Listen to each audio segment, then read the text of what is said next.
میں نے چغتائی صاحب خبر پڑھی، کچھ خوشی کی خبریں بھی آ رہی ہیں کہ امریکہ کے تھنک ٹینک صاحب نے کہا کہ سارے مذہب مٹ جائیں گے، ان میں کوئی شے نہیں جو عقلمند آدمی مانے، اب دنیا میں صرف ایک مذہب رہ جائے گا، اور وہ اسلام۔ ہاں، ہم خواہ کتنی اس کی مخالفت کریں، اس کی ہر بات معقول ہے، لاجیکل ہے، زمانے کا ساتھ دینے والی ہے، اس پر اگر دنیا آ گئی نا تو سخ نصیب ادھر آئیں گے لوگ۔ اور آ رہا ہے کتابوں میں، اخباروں میں کہ اتنے پڑھ رہے ہیں کافر، وہاں عیسائی یہودی اور مسلمان ہو رہے ہیں کہ یار یہ تو دین نہیں بڑھا سکتا جس کو یہ بدنام کر رہے ہیں۔ تو جو وعدہ اللہ کے رسول علیہ السلام نے فرمایا نا، اما ایسا صدیقہ رضی اللہ عنہ نے کہا اللہ کے رسول قرآن میں آتا ہے لیظہرہ علی الدین کلہ کہ سارے دینوں پر اللہ غالب کر دے گا، وہ ہوا تو نہیں۔ اب بھی عرب میں یہود ہیں، نصارہ ہیں، مشرکین ہیں، تو آپ نے فرمایا قیامت سے پہلے ایسا وقت آئے گا کہ خیموں کا بنا ہوا، بالوں کا بنا ہوا کوئی خیمہ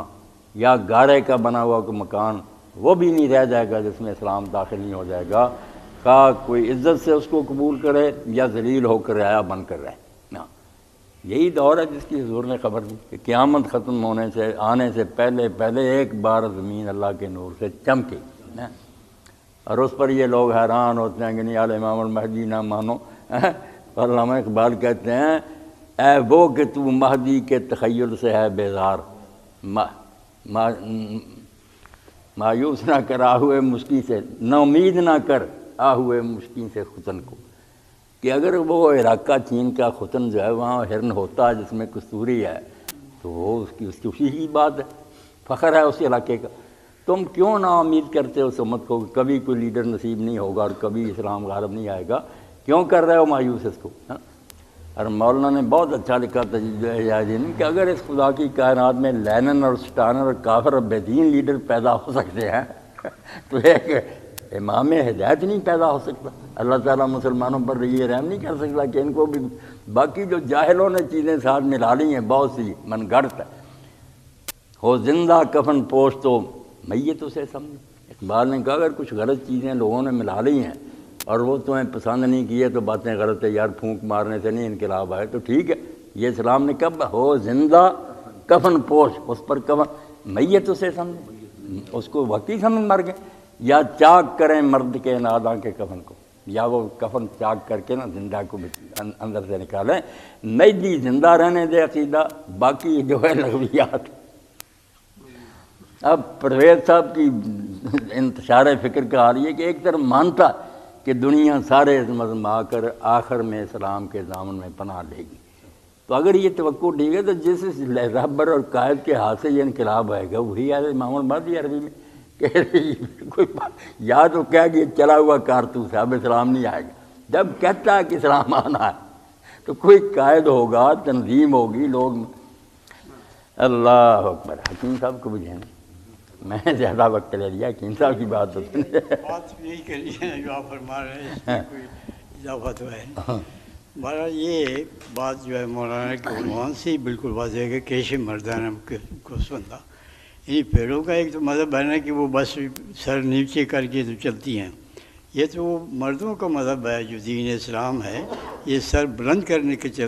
مذہب ہے، یہ نہیں کہ دوسروں کے پیچھے چلو بلکہ اپنے پیچھے زمانے کو چلاؤ، جیسے کہ مولانا نے اقبال کے شعر بھی کیا ہے کہ حدیث بھی خورانہ سے با زمانہ بسا، زمانہ بات و نسادت با زمانہ بسے۔ ایک اور شعر میں کہتے ہیں کہ گفتند جہانے ماں آیا بتمی سعادت، کہ انہوں نے مجھے پوچھا قدرت دے کارندوں نے کہ ہمارا جو بنایا ہوا جہان ہے یہ تمہارے موافق ہے یا نہیں؟ گفتم کے نمی سعادت گفتند کے برہم زن، میں نے کہا یہ تو میرے موافق نہیں ہے، تو وہ کہتے ہیں کہ برہم زن، پھر اس کو درہم برہم کر دو اور اپنا نیا جہان بنا دو۔ بات یہ ہے کہ جو ایک ایجابی سی چیز ہے وہ اور ہے، آپ کب تک جھکیں گے، کتنے جھکیں گے؟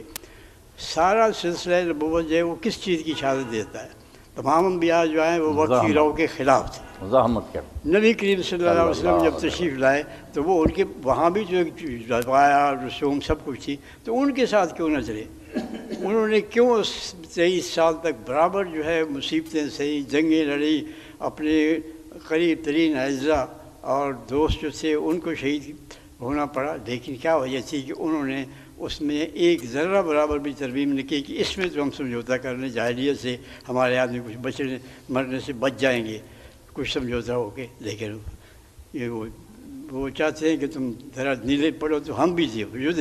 وہ بھی کچھ ڈھیلے پڑ جائیں گے، لیکن آپ نے اس کو چھوڑنا جو درکنار ڈھیلا پڑنا جو ہے اس کے بھی اجازت نہیں تھی۔ تو نبی کریم صلی اللہ علیہ وسلم کی زندگی کا آپ ایک ایک لمحہ دیکھیں کیسے گزرا ہے۔ مکہ معظمہ میں بھی جنگ تھی، لیکن وہ جنگ جو تھی وہ لڑائی ایسے نہیں تھی آمنے سامنے جیسے کہ میدان جنگ میں ہوتی ہے، لیکن مدینہ منورہ گئے جب مکہ کی اذیتیں تو ختم ہو گئی، لیکن وہاں مسلسل وہ 10 سال کا عرصہ جو ہے وہ جنگ میں ہی گزرا ہے۔ تو کیا وجہ تھی کہ وہ ان کے ساتھ موافق ہو جاتے تو بس ٹھیک تھا۔ اگر وہ عرب کا ہی جھنڈا اٹھا لیتے کہ ہم عرب کو بڑا چاہتے ہیں تو قریش اور سارے عرب کے جو ہے وہ بغیر کسی بات کے آپ کے ساتھ جمع ہو جاتے۔ انہوں نے تو آفر کی تھی کہ آپ کو کیا چاہیے، آپ کو اچھی علاج کروانا ہے، آپ کو اچھی بیوی چاہیے، آپ کو دولت چاہیے، ہم سب کچھ دینے کے لیے تیار ہیں۔ تو آپ نے فرمایا ہاں بات ٹھیک ہے تمہاری، لیکن اگر تم میرے دائیں ہاتھ پہ سورج اور بائیں پہ چاند رکھ دو تو پھر بھی میں جو اللہ تعالیٰ کا حکم ہے اس کو چھوڑنے کے لیے تیار نہیں ہوں۔ تو نبی کریم صلی اللہ علیہ وسلم کا تو یہ ارشاد ہے۔ تو آج جو چیز ہمارے سامنے پیش کر رہے ہیں اجتہاد کر کے کہ یہ کرو وہ کرو، یہ کس نبی کی امت سے اپنے آپ کو کہتے ہیں؟ اگر وہ نبی ہیں ان کے بھی جنہوں نے اپنے ہاتھ پہ سورج اور چاند لینے کے لیے جو ہے وہ دین کو چھوڑنے کا وعدہ نہیں کیا تھا، تو یہ کس طرح سے پھر کہتے ہیں کہ ہم یہ چھوڑیں، سب کچھ چھوڑیں؟ کیا آپ چھوڑ کے ان سب چیزوں کو چھوڑ کے پھر وہ آپ کو تخت پہ بٹھائیں گے؟ آپ نے تو ایٹم بم بنا لیا ہے، پھر بھی وہ آپ کو چھوڑتے جوتے مار رہے ہیں، تو اور آپ نے چھوڑ دیا تو پھر تو وہ اور آپ کو ماریں گے۔ آپ کی عزت دنیا میں بھی اسی میں ہے کہ آپ سر بلند ہو کے رہیں، اپنا جو اللہ تعالیٰ نے آپ کے لیے دین تجویز کیا ہے اس کے کرے، اس پہ جئیں اور اس پہ مریں۔ ان صلاتی و نسکی و محیایا و مماتی، جس نے یہ سبق پڑھ لیا کہ میرا جینا اور مرنا اللہ کے لیے ہے، اس کو کبھی موت کا خوف نہیں ہوتا۔ وہ مرتا ہے اپنے دین کے لیے، اپنے ایمان کے لیے، وہ چھپ کے نہیں مرتا، وہ سر اٹھا کے مرتا ہے۔ وَأَنْتُمُ الْأَعْلَوْنَ إِن كُنتُم مُؤْمِنِينَ، اگر تم اہل ایمان ہو تو پھر تم ہی سر بلند رہو گے، لیکن اگر دل ایمان سے خالی ہیں اور دل کے اندر یہ ہے کہ بس یہ ہے کہ یہ دولت جو ہے یہ اور اکٹھی کر لیں، اتنے دن اور حکومت کر لیں، اتنے خزانے اور جمع کر لیں، اور دوسروں کے جوتے جو ہیں، یہ بش کو تو ایک جوتا پڑا ہے، یہاں روزانہ جوتے پڑتے ہیں، یہاں روزانہ اس امت کے آدمی کو مار کے چلے جاتے ہیں، اور ہم کہتے ہیں کہ یہ دہشت گرد ہے۔ جو بھی اسلام کا نام لے کے وہ دہشت گرد ہے، وہ چاہے ان کی یہ رپورٹیں یہ ہے کہ دعویٰ والوں کی یہ بین الاقوامی رپورٹیں ہیں کہ یہ جہاں پہنچے وہاں حکومت بھی نہیں پہنچ سکی، لیکن ان کو دہشت گرد کر کے ہم نے وہاں گرفتار کر لیا ہے۔ تو یہ تو پھر جوتے وہ تو ایک جوتا پڑا ہے، یہاں کتنے جوتے پڑ رہے ہیں اللہ۔ اور جس کسی دن ان کو جو ہے ان کا بھی وہی حال ہوگا جو ان کے پیش رو کا ہوگا۔ ایسے لوگ جو ہیں ان کو کبھی عزت دنیا میں بھی نہیں مل سکتی، اور آخر میں تو خیر جو کچھ ہوگا وہ ان کے ساتھ ہوگا۔ اللہ تعالیٰ ان کے بد اندام کو ہم